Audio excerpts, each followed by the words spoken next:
പാലം പണി പൂർത്തിയായാലും approach road ഇല്ലെങ്കിൽ എന്തു പ്രയോജനം? കൊച്ചി നഗരത്തിന്റെ ഗതാഗത പ്രശ്നങ്ങൾക്ക് പരിഹാരമാകുന്ന പുല്ലേപ്പടി റെയിൽവേ മേൽപ്പാലത്തിന്റെ പണി അടുത്ത മാസത്തോടെ പൂർത്തിയാകും. എന്നാൽ പാലത്തിലേക്കുള്ള റോഡിന്റെ പണി ഇതുവരെയും തുടങ്ങിയിട്ടില്ല. പാലം വന്നാൽ ഗതാഗതക്കുരുക്കിൽപ്പെടാതെ നഗരത്തിലെത്താമെന്ന സ്വപ്നം കണ്ട നഗരവാസികൾ ഇനിയും ഏറെ നാൾ കാത്തിരിക്കേണ്ടി വരും. പാലം ഉടൻ പൂർത്തിയാകുമെങ്കിലും അപ്രോച്ച് റോഡിന്റെ പണി തുടങ്ങിയിട്ട് പോലുമില്ല. പുല്ലേപ്പടി മേൽപ്പാലം സഞ്ചാരയോഗ്യമായാൽ പത്മയിൽ നിന്ന് കത്രിക്കടവിലെത്താൻ 5 മിനിറ്റ് മതിയാകും.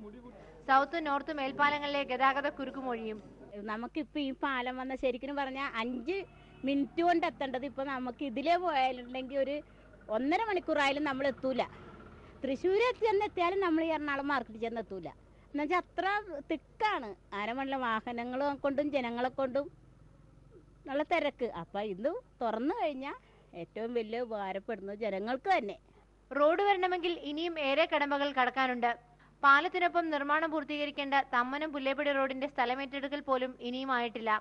റോഡിന്റെ വികസനത്തിനായി നഗര നവീകരണ പദ്ധതിയിൽപ്പെടുത്തി 23 കോടി രൂപ കേന്ദ്ര സർക്കാർ അനുവദിച്ചിട്ടുണ്ടെങ്കിലും റോഡ് വീതി കൂട്ടുന്നതിന് സ്ഥലം ലഭിക്കാതെ ഈ പണം ഉപയോഗിക്കാനാവില്ല. 8 കൊല്ലമായി പണി, എത്രയും പെട്ടെന്ന് പണി പൂർത്തിയാക്കണം ഞങ്ങളുടെ ആഗ്രഹം. പാലത്തിനൊപ്പം റോഡും പൂർത്തിയാകുന്നതിനുള്ള നടപടികൾ ഉടനുണ്ടായെങ്കിൽ മാത്രമേ നഗരത്തിലെ ഗതാഗതക്കുരുക്കിന് അല്പമെങ്കിലും ആശ്വാസമാകൂ.